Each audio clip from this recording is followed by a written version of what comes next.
punta ng Singapore, nagkaroon kayo ng event doon, hindi nyo dineclared, kawawa ang mga Pinoy doon kung hinuli ng immigration sa Singapore. Alam nyo naman na bawal gumawa ng event doon nang hindi ninyo ipaalam sa government ng Singapore.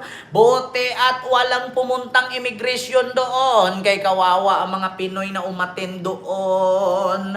Akala nila siguro ay ganun-ganun na lang. Diba? Oo. Akala siguro ni Sarah ay okay yung ganun. Magagawa kayo ng isang pagtitipon-tipon at pupunta ka doon bilang isang Vice President ng Pilipinas, tapos magawa kayo ng rally-rally doon sa loob ng stadium. Hindi ninyo alam na bawal yun. Diba? Oo. Oh, paki-comment mga kababayan. Totoo yun. Pumunta ng Singapore. Gumawa sila ng pagtitipon. Tapos, ang pinag-usapan nila about politics. Alam nila na pinakabawal sa Singapore yan. Ang magbuo ng isang politics issue na usapin doon. Labag sa batas ng Singapore yun. At una mga kababayan, syempre tatanungin ka ngayon yan. Totoo kaya si Sarah na ang ipununta niya sa Singapore ay mamamasyal? Hindi. Ang pinunta niya doon, makipagkita sa mga OFW. Totoo yun. Mga kababayan, pagtanong niya sa immigration, Ma'am Vice President, saan ka po? Kailan uwi mo? Anong gagawin mo doon? Siyempre, ang sasabihin niya, mamasyal. Diba? Kita nyo, napakasinungaling. Namasyal ka, pero nakikipagtipon ka doon at nag-uusaping politics kayo. Alam nyo ba na bawal yun? Diba? Doon pa lang nilinlang nyo na yung bansang Singapore eh. Totoo yan. Mag-concert ka nga lang sa Singapore, kailangan kumuha ka ng sino organizer doon eh. Anong permit doon. 'Di ba? Oo. Tapos nangangampanya ka doon sa Singapore, bawal 'yon. Oo. Merong batas ang Singapore na pinagbabawal 'yan. Oo, totoo mga kababayan. Merong batas sa Singapore. Ito mga kababayan. Ito mga kababayan. Pag-uusapan natin yan. Alam nyo ba na bawal sa Singapore yung bubuo ka ng gatherings? Kawawa ang mga tabugong DDS supporters na OFW sa Singapore. Bawal political rally dyan. Kung nahuli sila, hindi naman sila tutubusin ni Sarah. Puro non-official trip lang. No courtesy from the President or Prime Minister. Totoo yan. Alam nyo ba nga, ganun yan mga kababayan? Singapore is... wait lang. Ito Bawal ba sa Singapore ang mga political rally or pagtitipon na hindi alam ng Singapore government? Yes or no? Ito, mga kababayan. Ito na, mga kababayan nakalagay babasahin ko lang. Yung ginawa ni Sarah sa Singapore ay kailangan may permit. Kung wala kang permit doon, kung merong nagsumbong noon, na gumawa sila ng political gatherings. Kasi actually, mga kababayan, may video yan na may political gatherings kasi puro-puro politician yung nasa likod niya. Nandun nga si Vic Rodriguez eh. Alam niyo ba na sa Singapore bawal yan? Bakit? Babasahin ko po Oo, bawal ang mga political rally or pagtitipon sa Singapore kung walang pahintulot mula sa gobyerno ng Singapore. Dahil labag ito sa mga batas tulad ng Public Order Act, ang mga pagtitipon na walang permit ay naituturing na illegal. Maliban sa mga itinalagang lugar tulad ng Speaker's Corner sa Hong Ling Park kung saan mayroon pa ring mga restriksyon. Mahigpit na mga batas. Ang pagtitipon at demonstrasyon ay mahigpit na kinokontrol sa Singapore sa pamamagitan ng Public Order Act na nangangailangan ng police permit. Kita mo yan, Sarah? Doon pa lang Doon pa lang nilinlang nyo na ang Singapore. Pangalawa, illegal kung walang permit. Pagdaraos ng mga pagtitipon na may kinalaman sa politika nang walang permit ay illegal. Ayan mga kababayan. Sinearch ko po yan sa Google. 'Di ba? Ito pa, speaker corner ang tanging lugar kung saan maaaring magsagawa ng pampublikong pagtitipon nang hindi nangangailangan ng permit ay ang speaker corner sa Hong Lim Park. Ngunit may mga particular na patakaran at restriction doon. Ayan, foreigners, bawal ang mga dayuhan na magsalita o makilahok sa anumang pagpublikong pagtitipon ng mga may kinalaman sa politika o mga isyong panlipunan. Di ba? Diyos mio marimar. Ito po, Wikipedia. Public demonstration in Singapore. Alam nyo ba mga kababayan na kung merong nagsumbong nun, ay lahat sila makukulong? Lahat sila madadampot? Kita nyo yan mga kababayan? Bawal po yun. Ito po, public demonstration in Singapore are generally rare due to laws that make it illegal to hold cause-related events without a valid license from the authorities, such as laws including the Public Entertainment Act and the Public Order Act. Public demonstration are nevertheless permitted at the Speaker's Corner, which occurs regular, most notably Pink.SG at the protest against population white papers in 2013. Kita ninyo mga kababayan, pinagbabawal po yan. Bawal po kasi sa Singapore ang political rally, kaya kantahan. Kaya ang ginawa ni Sara, kumakanta-kanta kemerut. 'Di ba? Ang pagkakaano kasi nila, hindi naman naintindihan ng mga Singaporean yung sinasabi natin. Kaya kunwari, kakanta na lang po tayo at sasabihin natin na Bed of Roses. Kita ninyo? Kumakanta si Sara. Bawal po kasi dito sa Singapore ang political rally, kaya kantahan at motivational speech na lang ang nangyayari, kaya okay din. 'Di ba? Ang sabi, mga kababayan. Nako, Keme, sabi ninyo bawal? Pero ang kaloob-looban nun, pamumulitika yun. Kasi bakit? Okay lang kung pupunta si Sara doon, kumakanta-kanta, kung singer siya. Sino ba si Sara sa Philippines? Politician po siya. So anong purpose niya doon na pumunta siya sa stage at kumanta na alam naman nating sintonado? 'Di ba? Kasi sasabihin ninyo, bawal naman doon mga usaping politika, kaya kumanta na lang siya.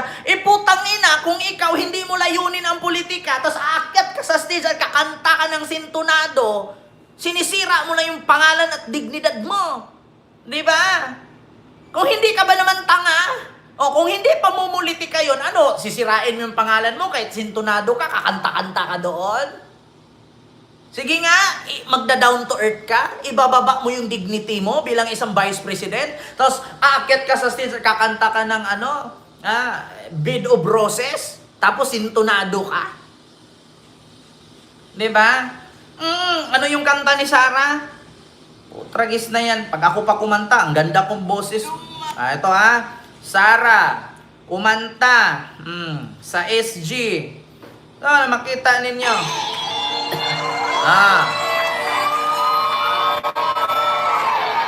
Diba? Kumanta na lang daw.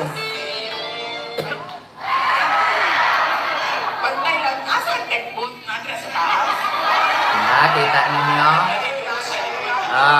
Dinadahilan nila na kumanta na lang kasi bawal ang political rally sa Singapore. Dinaan na lang sa kanta. Sige nga, kung ikaw vice president ka, alam mong sintonado ka, ibabagsak mo yung sarili mo. Titignan ka ng mga taong tanga ka, titignan ka nilang sintonado, pagtatawanan ka nila. Dahil saan?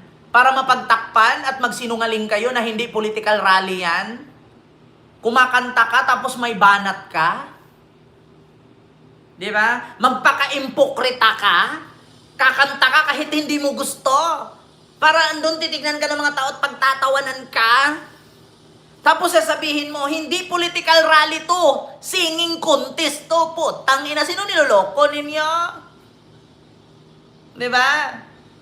Kita mo, kumanta ka. Kahit sintonado ka, kahit ang pangit pakinggan, pinilit mong kumanta. Para saan? Para pagkasinungalingan at pagtakpan ninyo na hindi political rally ang ginagawa ninyo. Kita ninyo, nililinlang ninyo yung Singapore government at ang mga Pilipino na nakaharap ninyo, niloko ninyo, inuto ninyo. Para ipapakita mo sa kanila na pumunta ka lang doon, bumisita at kumanta. Hindi political rally ito. Putang ina no, sinong pinagluloko ninyo?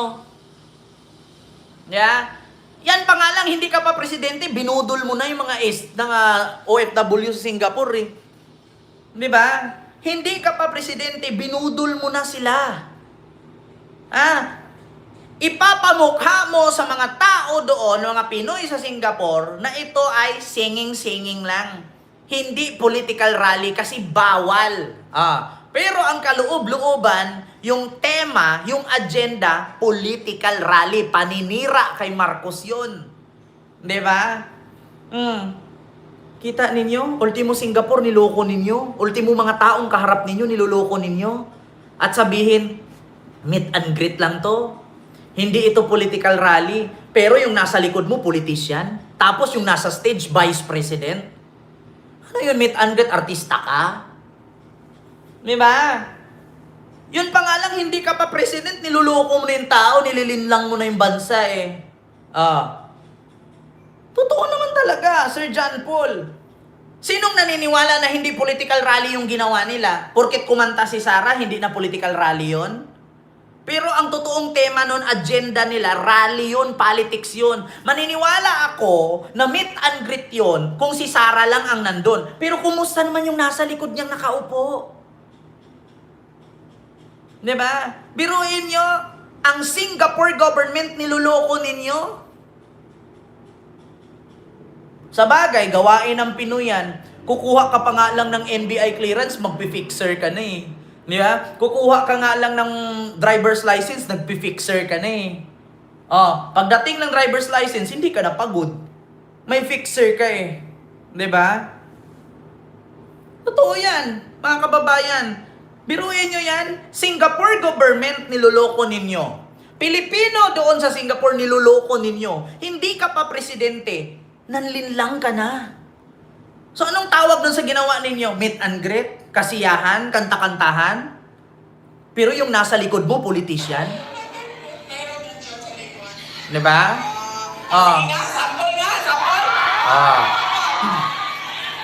Okay lang sana kung ang ginawa ninyo, kanta-kanta lang. Ang problema lang, pagkatapos kanta may banat si Marcos, walang patutunguhan yung ating bansa kung ganyan. Ano yun, buong 2 oras kayo doon, puro lang tawanan? Walang ganun, Mars. Walang ganun. Nililinlang ninyo ang Singapore government. Nililinlang ninyo ang mga Pilipinong OFW sa Singapore. Hindi pa kayo sa power. Wala pa kayo sa power. Nambudol na kayo. Paano kung nasa power pa kayo? Baka mas matindi pa yan ang gagawin ninyong panlilinlang. Di ba? Tama po ba ako, mga kababayan? Bawal yan.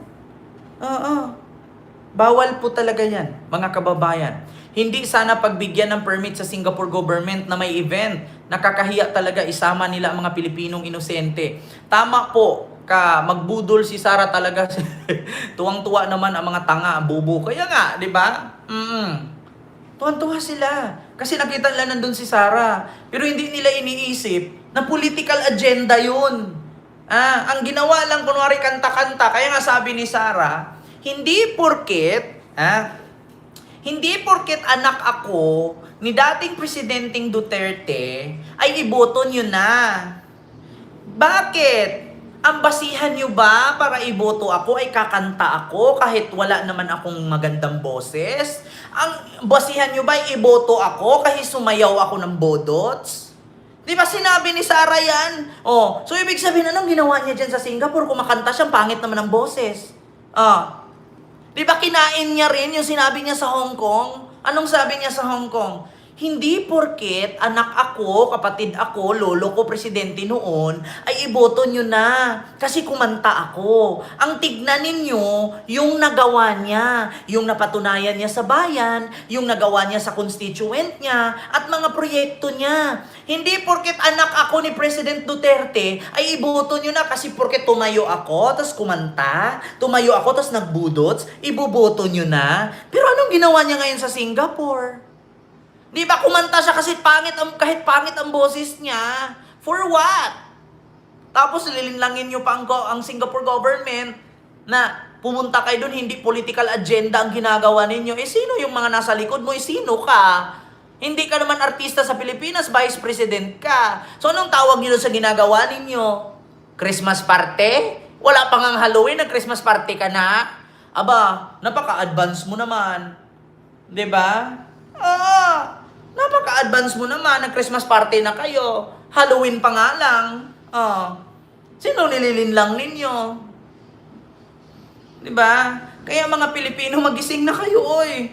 Diyan pa nga lang, binubudol na kayo eh. Tapos sa sunod election, magpabudol pa rin kayo. Tignan ninyo wala pa siya sa power niyan. Nilinlang na niya ang Singapore government, nilinlang na kayo. Paano pag nasa power pa yan? Diyos mio, Marimar. So yun lang mga kababayan. Yung aking reaksyon sa oras na ito. Mamaya po, may live tayo ulit, no? Mamayang gabi. So, maraming salamat po, sa inyong lahat, mga kababayan. Huwag kalimutan mag-like, mag-share, at mag-subscribe. Dito sa ating YouTube channel, sa TikTok account, at sa Facebook page. Maraming salamat and see you